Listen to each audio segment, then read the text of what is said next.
Okay. So at the YWCA Southampton Roads, we have a women's services side and a youth services side.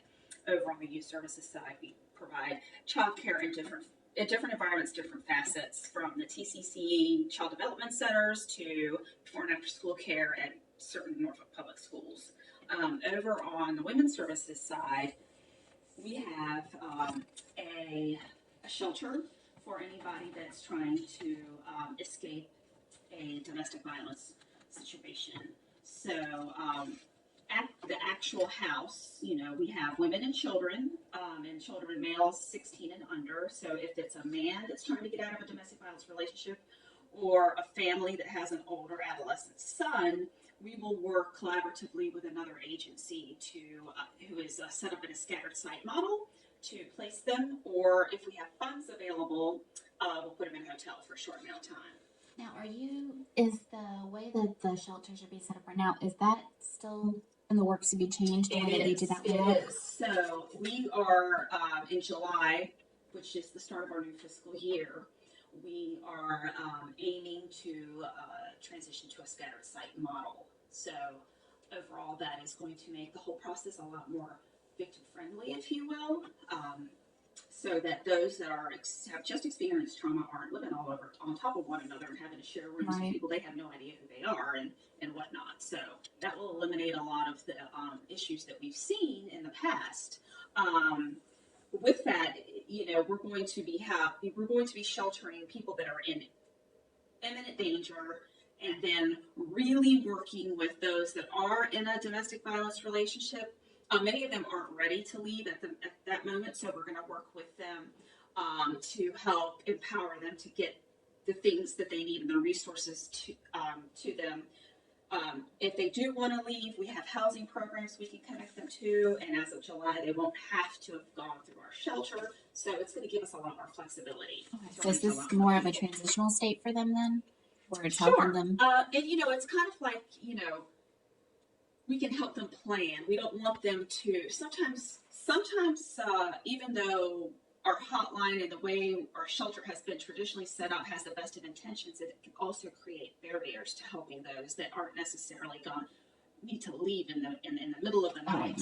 Okay, that scenario is not as common as another type of scenario where we see a lot of emotional abuse and a lot of other circumstances that they're not in imminent danger of being killed if they stay there, but it's still not healthy. Right. And so we can work with them and plug them into the different. So giving them the tools that they need to be successful if they were trying to. Exactly, and we don't want them to feel that because they're safe, that they're not taking someone's place that really needs the help. They need help too, right. So we want to not create more barriers.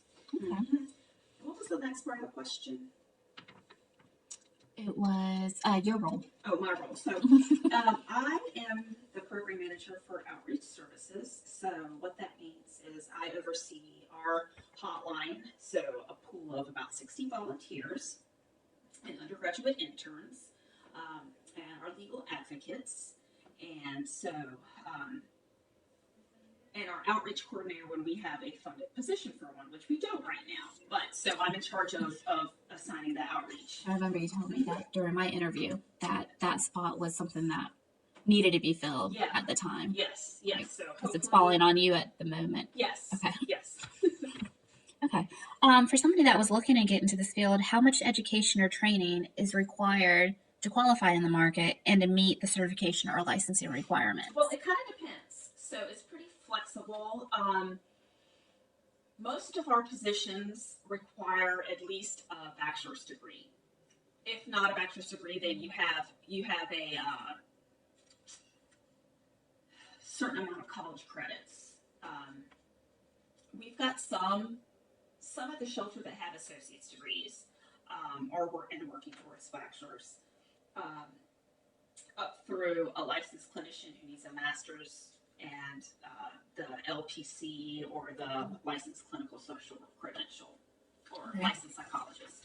So is it harder? Because I know in some positions or any job, they want experience, but then you can't get experience if you're not able to get your foot in that door. Sure. So is there a way to, like you said, if you have a certain amount of credits to still be able to get that experience to help towards it? Well, absolutely. So internships are a great way to get that experience. My journey through this agency began as a volunteer. So I was working on my master's at the time, and I just decided this sexual assault and domestic violence are something that I feel passionate about. So I started as a volunteer, and I just kind of transitioned from the shelter environment over to the sexual assault support services mode. And I found a place here when a job was open, and I've been able to move up. So it's been great. Okay. And if you don't mind me asking, do you know the base annual salary for the job at the entry, mid, and the top levels? I really don't, because it just runs. We have part-time respite child caregivers all the way through our executive director. So it runs the gamut from hourly to salary. Now, in my personal experience, I'm trying to get into stenography, which I explained was as a single parent, that's the job that I feel will give me that financial stability. Would you say that the majority of people that are here are not here for so much the money as it is that they're passionate about the job that they're doing? You're not going to work in this field to get rich. Okay. I will tell you that. You have to have a drive. There has to be more to it. There has to be a drive. Mm-hmm. A lot of jobs in the human services field are with nonprofits. Right. So the nature of a nonprofit is usually, as far as direct service positions, it's not a lot of money. Right.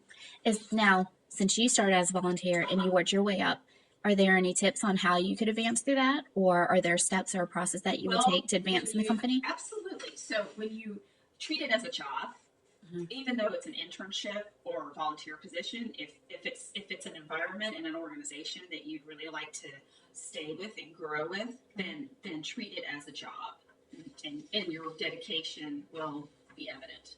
Okay. Now, somebody that's just starting out, and I do have a lot of questions because a lot of fields are, there's a lot of people that are searching for that same job. Is it reasonable that somebody just starting out is going to have a chance to get into the field or to break into the field? It's possible at an entry-level position. Mm-hmm. It's possible. Okay. And if you don't mind, what attracted you to this type of work? I said, again, I love to help people, and I found a really good fit at this agency. Okay. Has there ever been a time, probably especially starting out, that you've ever wanted to quit or that you regretted getting into this field? No, not so far. But this is not, you have to take my age into consideration. I have a lot of work experience in other fields. So this is a lot better working environment than I've experienced in the past. Right. So I have something to compare it to.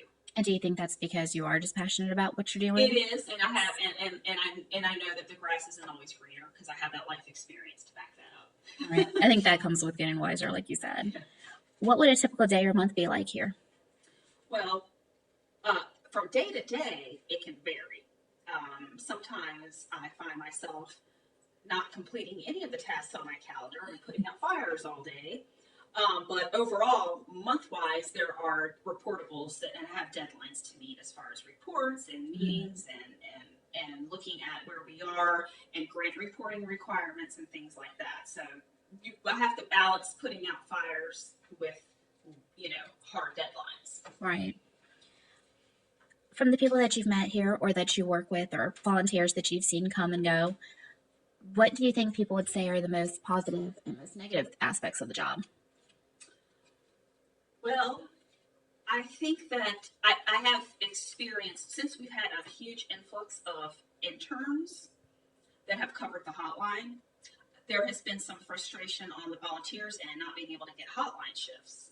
So that's actually I look at that as a great problem to have because it hasn't been an issue. We've had lots of gaps in the past. So just so it creates an opportunity to really make a connection with volunteers and keep them engaged. Right. So that because really, if you look at volunteers, we have a good amount of interns that transition over to volunteering, but some of them move back home when they're done. So really, it's our volunteers that are Your foundation for it. Yeah. Right. So when you get your volunteers, do you think the majority are drawn to the hotline, or do they show an interest in the other opportunities that you have? It's all, you know what? It's varied. Mhm. It's varied. Because I know for myself, the hotline was one of the things, but it was also the companion, the hospital companion was one of the things that I was really interested in. I know when I've talked to other people that have kind of gotten into this field or volunteers, hotline is definitely the first thing that they go for. So I just didn't know if that was it is an easier way to dip your foot into the pool. Right. Our companion position is a contract position, so it's a little bit different than being just a volunteer. Right. For our agency, and it takes a little bit more knowledge and some comfort with not knowing what you're getting into. Right. But yeah, usually the draw for the most part will be heavily recruited. That's probably why for the hotline. But we get equal amounts that are interested in the shelter. Okay. For somebody that wants to be involved, especially in the line of work that your organization does, what would you say are the top 2 personality traits that someone needs to have to be able to do this job well? A passion for the type of work itself, dealing with survivors of sexual assault and domestic violence, and flexibility. Okay. Do the majority of your volunteers or employees here have their own personal backstory in that type of situation? A lot do. Not everybody discloses, but some do, and yeah. So there are some that have been through that and are at a healthy point to be able to go forward and help others. Right. But however, some don't have, and that's okay too. So. I know when I'd initially done my interview with you about volunteering here, one of the questions that I had asked you was if you had any tips on how to leave things at the door here and not take them home with you or internalize them. Can you revisit that for me? So that help, yes. So what we want to avoid is vicarious trauma, which is kind of what you're talking about. And really focusing on self-care and making sure that you don't take situations or phone calls home with you, and that you can get to a point where you can flip that switch. And it's easier said than done. I assume, right? But it's, in order to, best prepare you, you just got to know that, first of all, we're all human, and certain calls or cases are going to stick with you more than others. Right. Okay. It's important to know and to feel comfortable with some staff member. Be that if it's not me, then it's somebody else that you can interface with during training or staff backup that you can process with. Okay. Because just because you process with someone doesn't mean you're going to hang on to it forever. It's just sometimes you just needed to express that, right? Get that through, and then you're good. You're done. On the other hand, it still could linger, and that would be okay too, as long as it doesn't affect all, right. And it doesn't happen all the time. Also, engaging in good, healthy self-care activities. Now, on that end, that's more taking care of yourself. How about when, and I think we also touched on this last time, when you want to help somebody so desperately and you know that where you're trying to lead them is probably the best spot for them, but you're meeting that resistance. How do you kind of get away from that non-judgmental aspect of things? The first thing we have to realize is that how we approach our clients is from the empowerment model. So it doesn't matter what we think is best for them. Right. We're going to help them discover what the best choice is for them to make. For themselves. And regardless of whether they go down that path and they go on their merry way and we never see them again, or we keep seeing them resurface over and over and over again, that's okay too. We have to remember the cycle of violence and how that works, and we'll be there for them and not judge them. I mean, we might have our own thoughts, but we're not going to express that, right? And project that onto them, exactly. Right. Okay. It's okay. Can you tell me one of your most meaningful work experiences since you've been here? I think it's when I was when I had a client load, I was really able to see the fruits of my labor. Mhm. That's what I don't really so much more now. One more leadership position, but when I had a caseload and I was seeing clients, it was very rewarding to see them go from the intake to about the fifth or sixth session, and they had really turned it around and were able to incorporate what had happened to them and kind of not let it define them and just go on. So you get to see them go through that whole process of becoming empowered Yeah. to get themselves out of any situations. Mm-hmm. On the flip side of that, what's been one of the toughest decisions that you've had to make, or one of the hardest cases that you've seen? Well, I mean, there's definitely, it's hard to see or have knowledge of children going through a tough time and being exposed to things. And even, as a mandated reporter, and we check all those blocks, Mhm. just knowing that there's still some potential risk to the child is really hard. Right. 'Cause they're the innocents and everything. Yeah. Right. What about a time where you knew you were right, Mm-hmm. but you still had to follow processes and guidelines and go through red tape? Have you ever had an experience with that?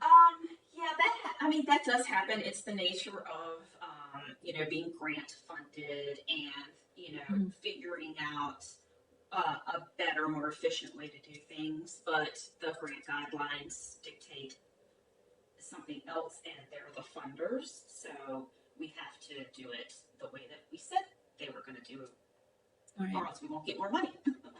So, yeah. Okay. And in closing, is there anything that you can express or any advice that you would give for somebody that's trying to get not only into human services, but into this field, the domestic violence or sexual support? Just that's a Loaded question. wow. Sorry, that one wasn't on the as list. as much education as you can, and as much varying experiences. Being trauma informed is huge. A lot of people seeking services in human services organizations, be that domestic violence, sexual assault, even homelessness, there seems to be a common theme of some sort of trauma. Mhm. Even substance abuse. That leads to it or triggers Totally. it. Mhm. Yeah, absolutely, because they're self-medicating. What are they self-medicating Right. for? Yeah. So really being trauma informed is huge now. Okay. Mm-hmm. And knowing that what we're seeing here could just stem from deeper issues and problems. Absolutely. Absolutely. Right. Well, I appreciate you meeting with me today. My pleasure. Thank you.